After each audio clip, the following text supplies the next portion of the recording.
Hello दोस्तों, नमस्कार। आपका स्वागत है आपके अपने YouTube channel target entrance exam पर। और दोस्तों यहाँ पर हम प्रीवियस ईयर के पेपर सॉल्व कर रहे थे। तो यहाँ पर देखिए हमने आपका 18 का हमने लाइव क्लास लेके आपके लिए हम लोगों ने जो उसका पार्ट ए था, पेपर फर्स्ट था, वो हमने सॉल्व कर लिया था। ठीक है, तो अब जो साइंस के क्वेश्चन हैं भाई आपके लिए मैं करा दे रहा हूँ, साइंस के क्वेश्चन करा रहा हूँ यहाँ पर। ठीक है, और हम लोग मॉक टेस्ट कर रहे हैं लगातार, तो आप लोग मॉक टेस्ट करते रहिए। उसमें देखिए हमने काफ़ी मेहनत करके आपके जहाँ से भी हमें क्वेश्चंस मिल रहे हैं प्रीवियस ईयर के, या फिर जो भी इंपॉर्टेंट क्वेश्चन हैं जो कि लगातार आपके आ रहे हैं। ठीक है, तो हम बाय क्वेश्चन आपके लिए मॉक टेस्ट में करा रहे हैं। चलिए, तो आप भाई भी आपके करते रहिए। तो चलिए यहाँ पर साइंस के आज हम क्वेश्चन करते हैं 76 से। देखिए 76, एक विद्युत परपथ में, ये देखिए 2018 का पेपर है। ठीक है, 2018 का पेपर हम लोग यहाँ पर कर रहे हैं। एक विद्युत परपथ में 3 बल्बों ए बी सी जिन पर क्रमशः 40 वाट, 60 वाट तथा 100 वाट अंकित है, को एक विद्युत स्रोत से समांतर क्रम में संयोजित किया गया है।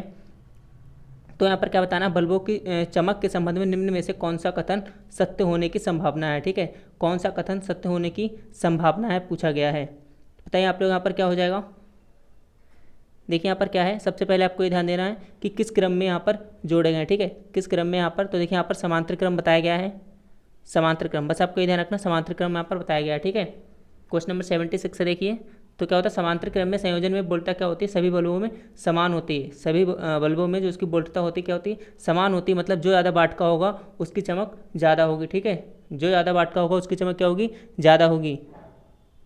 चलिए ठीक है, यहाँ पर देखिए तो 76 का, सभी बल्बों की चमक समान होगी, बल्ब ए की चमक अधिकतम होगी। तो देखिए यहाँ पर सबसे पहले मैं बता दूँ, ए का क्या है 40, बी 60 वाट का है और सी हमारा 100 वाट का है। तो 100 वाट वाला ज़्यादा चमकेगा, मतलब आपका क्या हो जाएगा, सी, फिर बी और फिर क्या हो जाएगा, ए। तो यहाँ पर देखिए 76 का ऑप्शन नंबर सी बिल्कुल सही हो जाएगा। ठीक है, क्या है कि बल्ब बी की चमक बल्ब ए की अपेक्षा अधिक होगी। ठीक है, बी की चमक क्या है यहाँ पर, देखिए बी की बी की चमक ए से अधिक है। तो यहाँ पर 76 का ऑप्शन नंबर आपका सी सही हो जाएगा। चलिए 77 है, एक बालिका जादुई दर्पण के सामने बैठी है। ठीक है, एक बालिका जादुई दर्पण के सामने बैठी है, वह देखती है कि उसका सिर वास्तविक आकार से बड़ा, ठीक है, वास्तविक आकार से बड़ा, शरीर का मध्य भाग समान आकार का, जो उसका देखिए सिर है, ठीक है, ऊपर का जो वास्तविक आकार है क्या है, वास्तविक आकार से बड़ा है, और शरीर का जो मध्य भाग है आपका पेट का, वह क्या समान आकार का है, तथा पैरें जो हमारी टांगे नीचे वास्तविक आकार से छोटी हैं। तो यहाँ पर बताइए जादुई दर्पण में विभिन्न दर्पणों के संयोग का क्रम ऊपर से नीचे की ओर क्या है। ठीक है, जादुई क्रम दर्पण यहाँ पर वो कोई जादू वगैरह नहीं, मतलब इस टाइप से है कि उसमें किस किस प्रकार के दर्पण लगाए गए हैं, कि उसके जो है, जो बालिका उसके सामने बैठी है उसका भाग ऐसा दिख रहा है। ठीक है, तो यहाँ पर बताइए आप सबसे पहले देखिए क्या है, और जो ऊपर उसका अपर पार्ट है, ठीक है, अपर पार्ट है सिर वाला, भाई क्या है, बड़ा दिखाई दे रहा है। भाई क्या है, बड़ा दिखाई दे रहा है, तो बड़ा किस में दिखाई देता है, 77 देखिए बताइए आप लोग, बड़ा किस में दिखाई देता है, अवतल में। ठीक है, अवतल यहाँ पर हो जाएगा आपका। फिर उसके बाद क्या कहा गया, शरीर का मध्य भाग समान आकार, समान आकार मतलब क्या है, समतल, समतल दर्पण। ठीक है, फिर लास्ट में क्या है, वास्तविक आकार से छोटा। ठीक है, जो आपके उसमें लगे होते हैं वाहनों में, गाड़ी में लगा होते हैं पीछे का देखने के लिए शीशा, आपको उत्तल होता है, उसमें क्या है, हमें छोटा दिखाई देता है। तो यहाँ पर क्या हो जाएगा, उत्तल। तो अवतल, समतल, उत्तल, उस टाइप से आप देख लीजिए, अवतल, समतल, उत्तल। यहाँ पर ऑप्शन नंबर सी बिल्कुल सही हो जाएगा। समझ पाया। ठीक है, चलिए क्वेश्चन नंबर 78 है। देखिए इसमें काफ़ी अच्छे लेवल के क्वेश्चन आए हुए हैं साइंस में। ठीक है, आगे थोड़े कठिन, मतलब थोड़े ईजी हैं। ठीक है, यहाँ पर देखिए आप 78 क्या है, ये भी कितने खास कठिन नहीं है, बस आपको थोड़ा सा दिमाग लगाने की जरूरत है, और ऐसे क्वेश्चन हर साल आते हैं। चलिए 78 है, एक एसी जनित्र को डीसी जनित्र में परिवर्तन करने के लिए क्या होना चाहिए, विभक्त वलय दिक् परिवर्तक का प्रयोग आवश्यक है, या फिर विभक्त वलयों तथा वृत्तों का प्रयोग आवश्यक है, एक अधिक प्रबल चुंबकीय क्षेत्र का होना आवश्यक है, या फिर डी एक आयताकार पास, मतलब तारे से बने जो पास है उसका प्रयोग आवश्यक है। फिजिक्स का क्वेश्चन हमारा बताइए आप लोग, 78 का क्या हो जाएगा। हम लोग 78 कर रहे हैं। देखिए एसी जनित्र को डीसी जनित्र में परिवर्तन के लिए क्या होता है, देखिए तो ये तो आपका ठीक है, इसमें क्या परिवर्तन करने के लिए होता क्या है, तो इसका 78 का ऑप्शन नंबर आपका ए से हो जाएगा, विभक्त वलयों। ठीक है, विभक्त वलयों दिक् परिवर्तक का प्रयोग होना उसमें क्या है, आवश्यक है। ठीक है, उसमें क्या है, आवश्यक है। समझिए आप लोग। देखिए इसमें होता क्या है कि इसके प्रयोग से क्या होता है, बाह्य परिपथ में प्रेरित विद्युत धारा होती है। ठीक है, जो हमारी विद्युत धारा उसमें बह रही होती है, वह क्या सदैव जो आर्मेचर कुंडली के पूर्ण घूर्णन के दौरान एक ही दिशा में प्रभावित होती है। क्या होती है, एक ही दिशा में प्रभावित होती है। देखिए जो फिजिक्स वाले बच्चे में अधिक से मतलब सही से आपका समझ पा रहे हैं, जिन्होंने फिजिक्स अच्छे से पढ़ रखी होगी। चलिए हमारा फिजिक्स से रिलेटेड क्वेश्चन था 79 है। 79, एक जल विद्युत संयंत्र में, ठीक है, एक जो हमारा जल विद्युत संयंत्र है उसमें क्या होता है, जल विद्युत संयंत्र में क्या होता है, एकत्रित जल की स्थितिज ऊर्जा को विद्युत ऊर्जा में बदलना। ठीक है, मतलब परिवर्तित किया जाता है, या फिर जल की गतिज ऊर्जा को विद्युत ऊर्जा में परिवर्तित किया जाता है। सी है, जल से विद्युत का निष्कर्षण किया जाता है, या फिर डी आपका जल को विद्युत में बदलने के लिए पहले भाप में बदला जाता है। तो देखिए जो आपके विद्युत संयंत्र होते हैं, ठीक है, जहाँ पे हम क्या जल द्वारा बिजली बनाई जाती है, तो उसमें क्या होता है, जल आपका कुछ इस प्रकार से गिर रहा होता है, ठीक है, गिर रहा होता है यहाँ पर आपका मोटर एक प्रकार का संयंत्र लगा होता है, ठीक है। तो यहाँ पर देखिए जब पानी जो गिर रहा होता है तो उसकी क्या है, बांध पहले यहाँ पर पानी इकट्ठा कर लिया था फिर गिराया जाता है, तो उसकी जो गतिज ऊर्जा होती है, ठीक है, तो 79 का आपका कौन सा बी से हो जाएगा, जो उसकी गतिज ऊर्जा उसको क्या है, विद्युत ऊर्जा में परिवर्तित किया जाता है। जो पानी गिर रहा होता है उसकी गतिज ऊर्जा होती है, उसको क्या है, विद्युत ऊर्जा में परिवर्तित किया जाता है। 79 का ऑप्शन नंबर आपका बी से हो जाएगा, ठीक है। चलिए क्वेश्चन नंबर 80 है यहाँ पर, विद्युत शक्ति का एक मात्रक निम्न भी है, एक मात्रक निम्न भी है। यहाँ पे विद्युत शक्ति का मात्रक पूछा गया तो क्या होता है, P बराबर B इंटू आई, ठीक है, मतलब वोल्ट इंटू एम्पियर, तो volt into ampere, option number A बिल्कुल सही हो जाएगा। चलिए क्वेश्चन नंबर 81 है, किसी बिंब का वास्तविक तथा समान आकार, देखिए कोई डाउट हो तो आपको हम यहाँ पर सुबह 9 बजे और शाम को 5 बजे हम लोग लाइव मॉक टेस्ट भी करते हैं, ठीक है, लाइव मॉक टेस्ट कर रहे हैं, तो वह आप जरूर ज्वाइन करिएगा, और हमारे जितने भी साथी हैं साथ वाले उनको भी आप शेयर करिएगा। सुबह 9 बजे शाम को 5 बजे हम लोग डेली लाइव मॉक टेस्ट कर रहे हैं और प्रीवियस ईयर के पेपर भी कर रहे हैं। चलिए क्वेश्चन नंबर 81 है, किसी बिंब का वास्तविक तथा समान आकार का प्रतिबिंब प्राप्त करने के लिए वस्तु को उत्तल लेंस के सामने कहाँ रखना चाहिए, ठीक है, उत्तल लेंस है हमारा कोई है, और ठीक है कोई उत्तल लेंस है, तो हमें बताना कि इसके सामने हम वस्तु कहाँ पर रखें कि जो उसका प्रतिबिंब क्या है हमें वास्तविक तथा समान आकार का दिखाई दे। तो देखिए इसका ये फोकस होता है, ठीक है, यहाँ पर 2f1 ये f1 मान लीजिए, तो हमारी जो वस्तु है वह हमें कहाँ पर रखें, ठीक है, कहाँ पर, तो यहाँ पर कि उसका जो प्रतिबिंब क्या है समान दिखाई दे, ठीक है, समान दिखाई दे, तो यहाँ पर देखिए f1 है, ठीक है, और यहाँ पर जहाँ पर आपके ये मिल रहे हैं, ठीक है, क्या पर ए जो इस टाइप से आएगी, ये आपने फिजिक्स का देखिए क्वेश्चन, तो हमारे जहाँ पे मिलेंगे मतलब ये वाला हमें, ठीक है, C2 होगा इसका, समझ के आप लोग यहाँ पर, हाँ बिल्कुल ठीक है। देखिए 81 का तो यहाँ पर ऑप्शन नंबर क्या हो जाएगा, F2, मतलब क्या है इसका, 81 का कौन सा हो जाएगा आपका, F2 है, मतलब कि फोकस दूरी की दुगनी दूरी पर, फोकस दूरी की दुगनी दूरी पर रखा जाना चाहिए, ठीक है, 81 का आपका ये हो जाएगा, समझ गए। उत्तल लेंस की जो फोकस दूरी की दुगनी दूरी पर जब हम उस वस्तु को रखेंगे तो उसका जो प्रतिबिंब बनेगा वह वास्तविक तथा समान आकार का बनेगा। चलिए क्वेश्चन नंबर 82 है, व्यावसायिक विद्युत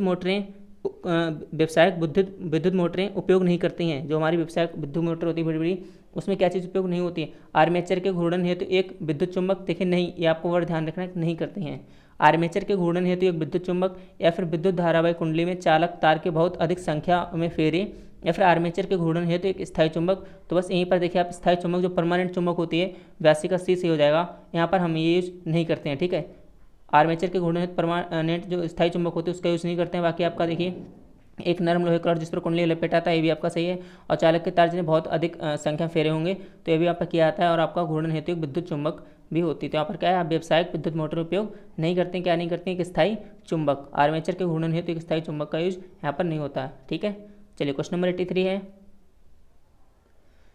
ऊंचे भवनों के शीर्ष पर लगाए गए खतरे के निशान का रंग लाल होता है, ये एक दूरी से आसानी से देखे जा सकते हैं क्योंकि अन्य सभी रंगों की अपेक्षा लाल प्रकाश में क्या होता है, मतलब आपका जो लाल प्रकाश हमारा होता है जो कोहरे वगैरह सभी में दिखाई देता है, तो वह यहाँ पर क्यों दिखाई देता है, यहाँ पर ये पूछा गया क्यों दिखाई देता है, क्योंकि धुएं और कोहरे द्वारा ज़्यादा प्रकीर्णित होता है, या फिर धुएं और कोहरे द्वारा कम प्रकीर्णित होता है, या फिर धुएं और कोहरे द्वारा ज़्यादा अवशोषित होता है, ठीक है, या फिर वायु में तीव्रता से गति करता है। तो यहाँ पर ये तो आपको पता है इसके प्रकीर्णन से संबंधित होगा, अभी आप लोग ये बताइए कि ज़्यादा होगा या फिर कम होगा। तो 83 का कौन सा हो जाएगा, ऑप्शन नंबर आपका बी हो जाएगा। देखिए क्या होता है, धुएं और कोहरे द्वारा कम प्रकीर्णन होता है, जिससे यहाँ पर वो क्या है, कम फैलता है इसका प्रकाश, ठीक है, आसपास, और जो हमें दूर से दिखाई देता है, आराम से दूर से आसानी से दिखाई दे जाता है, ठीक है। होता क्या देखिए एक्चुअली में जो इसका प्रकीर्णन क्या होता है, प्रकीर्णन जो हमारा होता है 1/λ⁴, मतलब तरंग दैर्घ्य का इन्वर्सली प्रोपोर्शनल होता है पावर इसकी 4। तो इसकी जो तरंग दैर्घ्य होती है बहुत ज़्यादा होती है, हमारी रेड कलर की तरंग दैर्घ्य ज़्यादा होती है, तो प्रकीर्णन क्या हो जाएगा, कम हो जाएगा। चलिए क्वेश्चन नंबर 84 है, निम्नलिखित में से कौन सी परिघटना सूर्योदय तथा सूर्यास्त के समय सूर्य का रंग रक्ताभ प्रतीत करती है, मतलब आपको जो शाम को सुबह उगते हुए सूरज के आसपास रोशनी आ जाती है, ठीक है, रेड कलर की आपका देखते होंगे, उसी प्रकार सूर्यास्त के टाइम भी, तो वो क्यों आती है, रंग जो ये दिया गया रक्ताभ, ठीक है, प्रतीत कराती है, क्यों, प्रकाश का विक्षेपण, प्रकाश का प्रकीर्णन, या फिर प्रकाश का पूर्ण आंतरिक परावर्तन, या धरातल से प्रकाश का परावर्तन, बताइए आप लोग। तो 84 का देखिए बी ठीक हो जाएगा, प्रकाश का प्रकीर्णन के कारण क्या होता है, वह हमें ये घटना दिखाई देती है, ठीक है। चलिए क्वेश्चन नंबर 85 है, क्यूरी ताप पर देखिए प्रीवियस ईयर के क्वेश्चंस करना बहुत जरूरी है, और प्रीवियस ईयर के पेपर भी करना आपको बहुत जरूरी है, इससे हमें क्या है एक पैटर्न का पता लगता है कि कैसे हमारा पेपर आता है, किस टाइप के क्वेश्चंस आते हैं। और हम लोग उसको लगातार सॉल्व कर रहे हैं। चलिए क्यूरी ताप पर क्या है, तो ये तो आपको हमने साथ कराया भी था, ठीक है। क्यूरी ताप पर यहाँ पर बताया आप लोग 85 का क्या हो जाएगा, जब हम लोग प्रैक्टिस सेट किए थे, ये हमने आपको कराया था। इसमें क्या होता है कि क्यूरी टेम्परेचर कौन सा होता है, वह टेम्परेचर होता है यहाँ पर लौ चुंबकीय पदार्थ अनचुंबकीय बन जाते हैं, ठीक है। जब उनको गर्म करते हैं तो एक ऐसा टेम्परेचर होता है जिस टेम्परेचर पर लौ चुंबकीय पदार्थ हमारे अनचुंबकीय बन जाते हैं, उसे हम कहते हैं क्यूरी ताप। चलिए क्वेश्चन नंबर 86 है, तेलों के पैलेडियम या निकल आदि उत्प्रेरक की उपस्थिति में हाइड्रोजन से अपक्रिया कराने पर वसा प्राप्त होती है, ठीक है, ये बात ठीक है। तो इसमें पूछा गया यह अपक्रिया निम्न में से किसका उदाहरण, मतलब पूछा गया है कि जो तेलों के पैलेडियम या फिर निकल आदि उत्प्रेरक में जो हम इसकी रिएक्शन कराते हैं, ठीक है, रिएक्शन कराते हैं इस टाइप से। देखिए यहाँ पर रिएक्शन ये होती है आपकी, थोड़ा सा मैं अगर बताऊँ आपको केमिस्ट्री बारे में, देखिए यहाँ पर होता क्या है, इस टाइप से आपका है, देखिए CH2, ठीक है। और यहाँ पर अगर मैं निकल या आपका क्या है पैलेडियम यहाँ पर लिया गया है, ठीक है, पैलेडियम के प्रेजेंस में क्या है हाइड्रोजन से कराऊँ, ठीक है। हाइड्रोजन से अगर रिएक्शन यहाँ पर कराते हैं तो क्या होता है, देखिए यहाँ पर हाइड्रोजनीकरण, ठीक है, इसे हाइड्रोजनीकरण कहते हैं। फिर आपका ये आपका क्या बन गया, संतृप्त हाइड्रोकार्बन बन गया, मतलब कि आपका क्या है एडिशन रिएक्शन है। 86 का 86 का ए ऑप्शन सही हो जाएगा, ठीक है। केमिस्ट्री वाले आसानी से समझ सकते हैं, यहाँ पर क्या हो जाएगा एडिशन रिएक्शन चल रही है। चलिए क्वेश्चन नंबर 87 है, देखिए इसी टाइप के आपके साइंस में क्वेश्चन पूछे जाते हैं, ठीक है। 87 है, सिरका निम्न का विलयन है, सिरका निम्न का विलयन है, सिरका जो है किसका विलयन है यहाँ पर, तो देखिए 87 का ऑप्शन नंबर बताइए आप लोग क्या हो जाएगा, सी से हो जाएगा। देखिए क्या होता है जब हम वाटर में, ठीक है, वाटर में 5 से 8% एसिटिक एसिड अम्ल जो होता है अगर इसको कर दिया जाए, ठीक है, तो यहाँ पर क्या हो जाएगा, उसका विलयन क्या हो जाएगा, सिरका हो जाएगा। सिरका निम्न का किसका विलयन है, तो हमारा ये ऑप्शन सही हो जाएगा 87 का सी, ठीक है।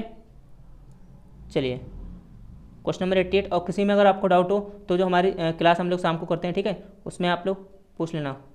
चलिए 88 है, सामान्यतः अधातुएं विद्युत की कुचालक होती हैं, इनमें से कौन सी अधातु विद्युत की सुचालक है। देखिए सामान्यतः जो हमारी धातुएं होती हैं, नॉन मेटल अधातुएं होती है, क्या होती हैं, कुचालक होती हैं। लेकिन इनमें से कौन सी ऐसी अधातु है जो सुचालक है, अधातु भी है और सुचालक है, कौन सी है विद्युत की सुचालक बताइए आप लोग। तो 88 का कौन सा हो जाएगा, ग्रेफाइट हो जाएगा, जो कि हमारा क्या है, ग्रेफाइट क्या है हमारा, बताइए यहाँ पर हीरा, ठीक है, हीरा ग्रेफाइट सल्फर फ्लोरीन में से कौन सा हो जाएगा हमारा, ग्रेफाइट यहाँ पर हो जाएगा, जो कि हमारा कार्बन का एलोट्रॉप्स है, ठीक है, कार्बन क्या है हमारा, कार्बन का एलोट्रॉप्स है। चलिए क्वेश्चन नंबर 89 है, गैल्वनीकरण लोहे को संक्षारण से बचाता है, तो निम्न में से लोहे पर किस धातु की एक महीन परत पड़ाई जाती है, बताइए आप लोग। यहाँ पर गैल्वनीकरण लोहे को संरक्षण से बचाता है, तो आपको पता है गैल्वनीकरण क्या होता है, लोहे में जंग लगती है उसके बचाने के लिए हम जो उसको प्रोसेस होता है गैल्वनीकरण कहलाता है। तो निम्न में लोहे पर किस धातु की एक महीन परत चढ़ाई जाती है, मतलब कि उस पर जंग ना आए, किसकी महीन परत चढ़ाई जाती है। 89 का ऑप्शन नंबर आपका सी हो जाएगा, जिंक, ठीक है, किसका, जिंक।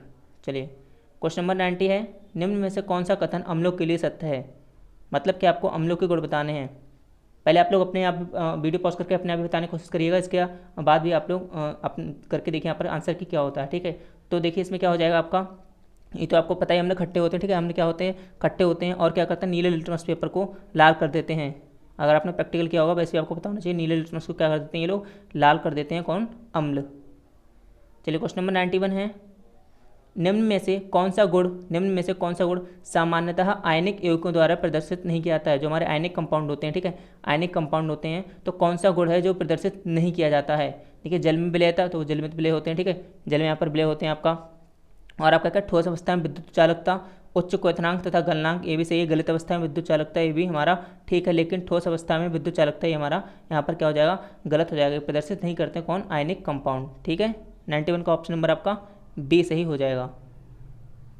चलिए क्वेश्चन नंबर हमारा 92 है, ठीक है, क्वेश्चन नंबर 92 है, विद्युत तारों पर एक विद्युत रोधी पदार्थ की परत होती है, ठीक है, विद्युत तारों पर एक विद्युत रोधी पदार्थ की परत होती है जो सामान्यतः, मतलब आपका पूछा गया जो केबल वगैरह होते हैं आपके, ठीक है, केबल वगैरह होती है हमारी लाइट वाली, उनके ऊपर जो प्लास्टिक होती है उसे पूछा गया किसकी बनी होती है, सल्फर, ग्रेफाइट, पीवीसी या फिर ये सभी। तो बताइए आप लोग क्या हो जाएगा, पीवीसी हो जाएगा, जो कि हमारा एक पॉलीमर होता है, ठीक है, पीवीसी हमारा क्या होता है, पॉलीमर होता है, पॉलीविनाइल क्लोराइड, ठीक है, क्या होता है हमारा ये, पॉलीविनाइल क्लोराइड होता है, C2H3Cl आपका इस टाइप से होता है ये N, ठीक है, पॉलीविनाइल क्लोराइड। चलिए क्वेश्चन नंबर 93 है, स्टेनलेस स्टील हमारे जीवन में बहुत उपयोगी पदार्थ है, तो स्टेनलेस स्टील बनाने के लिए लोहे में क्या मिलाया जाता है, ठीक है, जो स्टेनलेस आपकी स्टील होती है उसे बनाने के लिए हम लोहे से बनाते हैं, तो लोहे में क्या क्या मिलाकर हम उसे बनाते हैं, क्या क्या मिलाकर उसे बनाते हैं। देखिए क्वेश्चंस इसी टाइप के ही आने हैं जो कि हर साल आते हैं, तो आप लोग इनको अच्छे से इनकी प्रैक्टिस कर लीजिएगा। प्रीवियस ईयर के क्वेश्चंस करना बहुत जरूरी है। और मॉक टेस्ट में तो मैं आपको लिए, ठीक है, प्रीवियस ईयर के काफ़ी मतलब सालों के क्वेश्चन आ रहे हैं आपके उसमें, तो आप लोग मॉक टेस्ट तो जरूर ही करिएगा। तो 93 का ऑप्शन नंबर ए से हो जाएगा, निकल और कॉपर, ठीक है, निकल और यहाँ पर सॉरी कॉपर नहीं, क्रोमियम आपका हो जाएगा, ठीक है। बताइए आप लोग, तो 93 का यहाँ पर क्या हो जाएगा आपका। देखिए हम लोग क्या करते हैं, Fe हमारा लोहे में, ठीक है, कार्बन होती है, क्रोमियम आपका निकल इस टाइप से आपके होते हैं, तो यहाँ पर आपका कौन सा हो जाएगा, निकल और क्रोमियम। चलिए क्वेश्चन नंबर 94 है, निम्न में से किसका उपयोग सोने को पिघलाने के लिए किया जाता है। सोने को पिघलाने के लिए किसका यूज़ करते हैं हम लोग, हाइड्रोक्लोरिक एसिड का, सल्फ्यूरिक एसिड का, नाइट्रिक अम्ल का, या फिर एक्वा रेजिया का। बताइए यहाँ पर 94 का कौन सा हो जाएगा आपका, डी हो जाएगा, एक्वारेजिया का, ठीक है। क्या हो जाएगा, एक्वारेजिया का हम लोग यूज़ करते हैं इसे पिघलाने के लिए। और एक्वारेजिया में क्या क्या होता है, देखिए अकेले तो कोई नहीं कर सकता एसिड, उसमें होता क्या एक्चुअली, यहाँ पर देखिए हाइड्रोक्लोरिक एसिड, ठीक है, प्लस क्या है आपका HNO3, ठीक है, HNO3 मतलब नाइट्रिक एसिड, सॉरी यहाँ पर एक मिनट, यहाँ पर देखिए क्या हो जाएगा आपका HCl प्लस HNO3 होता है, ठीक है। और इनकी परसेंटेज 75% ये होता है, 25% ये होता है। मतलब कि आपका अगर रेशियो की बात करें तो आपका 3:1 रेशियो होता है, ये भी आपका कोई पूछ लिया था, 3:1 रेशियो होता है एक्वारेजिया बनाने का। चलिए क्वेश्चन नंबर 95 है, फेफड़ों के ऊपर का आवरण होता है, फेफड़ों को ऊपर का आवरण होता है, ये हमने आपको बायोलॉजी के प्रैक्टिस सेट्स में कहीं ना कहीं कराया है, मुझे याद आ रहा है। बताइए आप पर क्या हो जाएगा आपका 95 का क्या हो जाएगा, 95 का बताइए आप लोग यहाँ पर क्या हो जाएगा 95 का। देखिए फेफड़ों के ऊपर, ठीक है, फेफड़ों के ऊपर क्या होता है, फुफ्सावरण अर्थात फ्यूरल कला, फ्यूरल कला नामक क्या होता है, एक महीना आवरण होता है, ठीक है, महीना आवरण होता है, तो इस चीज़ को भी आप याद रखिएगा। चलिए क्वेश्चन नंबर 96 है, धमनियाँ बेवाहिनियाँ होती हैं, ठीक है। अगर आपको स्पीड ज़्यादा लग रही है आप लोग बता देना, मैं अगले जो हमारे और सेट्स आएंगे उनमें थोड़ी कम कर दूंगा। चलिए धमनियाँ बेवाहिनियाँ होती हैं जो कि रुधिर को क्या करते हैं, धमनियों को, सीधे ये पूछा गया धमनियों का, तो आपने 10th में ही पढ़ा होगा। ये देखिए कितना मतलब बेसिक क्वेश्चन आते हैं, ठीक है, साइंस में 2-4 तो आपके टफ आते हैं हर बार, लेकिन ज़्यादातर हमारे बेसिक्स ही आते हैं। तो आपने धमनियाँ व स्राव में अंतर पढ़ रखा होगा, ये 10th का लेवल का क्वेश्चन है, बहुत ही अच्छा सवाल है आपको। बताइए इसमें क्या हो जाएगा 96 का, तो ऑप्शन नंबर ए से हो जाएगा। रुधिर को इनका क्या काम है, ठीक है, क्या काम है, रुधिर को हृदय से विभिन्न अंगों में ले जाती हैं, ठीक है, रुधिर को क्या करती है, हमारे हृदय से विभिन्न अंगों में ले जाती हैं, ये हमारा धमनियों का काम है, ठीक है। 96 का ऑप्शन नंबर ए हो जाएगा। चलिए क्वेश्चन नंबर 97 है, हाइड्रोक्लोरिक अम्ल, ठीक है, HCl हाइड्रोक्लोरिक अम्ल अमाशय की कौन सी कोशिकाओं के द्वारा स्रावित होता है। HCl जो हाइड्रोक्लोरिक एसिड आपका निकलता है, ये हमने बायोलॉजी क्लास में हमने करा रखा है। तो आप बताइए 97 क्या हो जाएगा आपका, 97 का बताइए। देखिए 97 का क्या हो जाएगा यहाँ पर, देखिए ऑप्शन नंबर आपका 97 का बी से हो जाएगा। पैराटाइल कोशिकाएं मतलब कि आपकी जो ऑक्जेंटिक कोशिकाएं होती हैं, ठीक है, वहाँ से स्रावित होता है 97 का, ठीक है। चलिए क्वेश्चन नंबर 98 है, प्रकाश संश्लेषण के संदर्भ में निम्न में से कौन सत्य है। प्रकाश संश्लेषण आपको हमने प्रकाश संश्लेषण के, देखिए हम लोगों ने क्वेश्चंस किए थे प्रकाश संश्लेषण से, काफ़ी पूरा प्रोसेस भी समझाया था यहाँ पर। तो प्रकाश संश्लेषण के संदर्भ में निम्न में से कौन सा सत्य होगा, 98 का बताइए आप लोग, ठीक है। ये तो आपको पता है CO2 का यहाँ पर क्या होता है, अपचयन होता है, और जल का क्या होता है, ऑक्सीकरण होता है। CO2 का वहाँ पर क्या होता है, अपचयन, और जल का क्या होता है, ऑक्सीकरण होता है, ठीक है। इसी टाइप के तो कुछ क्वेश्चन होती है, रिएक्शन होती है आपकी, क्या होती है, CO2 + H2O, ठीक है, CO2 + H2O, और यहाँ पर हमारा क्या बनता है, कार्बोहाइड्रेट बनता है C6H12, ठीक है, H12O6, और हमारा क्या होता है 6H2O निकलता है यहाँ पर, और ऑक्सीजन निकलती है। ये भी आपका बहुत यहाँ पर महत्वपूर्ण है कि क्या होता है, ऑक्सीजन निकलती है। तो यहाँ पर क्या हो जाएगा आपका CO2 का अपचयन और जल का ऑक्सीकरण। रिएक्शन आपको याद रखने की जरूरत नहीं है, बस आप याद रखिए कि इसमें क्या होता है, और रिएक्शन याद हो तो बहुत ही अच्छी बात है। चलिए 99 है, हरित पादपों में निर्मित भोजन पत्तियों से अन्य भागों में किसके द्वारा पहुंचता है। हरित पादपों में निर्मित भोजन पत्तियों से, ठीक है, पत्तियों से अन्य भागों में किसके द्वारा पहुंचता है, ए जाइलम, बी फ्लोएम, सी कॉर्टेक्स, या डी आपका मज्जा। तो 99 का ऑप्शन नंबर कौन सा सही हो जाएगा, फ्लोएम। कौन सा सही हो जाएगा हमारा, फ्लोएम, ठीक है। चलिए क्वेश्चन नंबर 100 है हमारा, लास्ट क्वेश्चन है आज का, ठीक है। फिर अभी हम आपका 5 बजे हम लोग मॉक टेस्ट करेंगे, जिसमें आपके हिंदी के क्वेश्चन साथ करने वाले हैं। चलिए बताइए आप लोग, आप क्या पर होगा, क्या होगा यहाँ पर, निम्न में से कौन सा समूह विषाणु जनित रोग से संबंधित है। विषाणु जनित रोग से संबंधित है, दाद, एड्स, सामान्य जुकाम, एड्स, पेचिस, सामान्य जुकाम, या फिर मोतीझरा या तपेदिक। बताइए यहाँ पर 100 का कौन सा सही हो जाएगा आपका, 100 का कौन सा सही हो जाएगा। देखिए सामान्य जुकाम और एड्स विषाणु जनित रोग है, ठीक है, जो हमारे ये हैं ऑप्शन बी, 100 का कौन सा बी। एक क्रम से क्या होता है, देखिए राइनो कोरोना मतलब वायरस जो मतलब क्या होता है, इम्यूनिटी, ठीक है, ह्यूमन इम्यूनो डिफिशियंसी विषाणु जो हमारा HIV के द्वारा होता है, किसके द्वारा होता है आपका, HIV, ये तो आपने सुनी रखा होगा, ठीक है। चलिए यहाँ पर तो ये आज के कुछ पॉइंट बस इनके बारे में तो चाहो तो आपको और डिटेल में पढ़ लेना, लेकिन बस ये याद रखिए कि इनके समूह क्या होते हैं, विषाणुजनित रोग से संबंधित हैं। चलिए आज के इंपॉर्टेंट क्वेश्चन थे कुछ हमारे 2018 के पेपर सॉल्व कर रहे हैं और आगे हम लोग करते रहेंगे, तो अपनी तैयारी करते हुए तैयारी को और बेहतर बनाते रहिए। जय हिंद, जय भारत।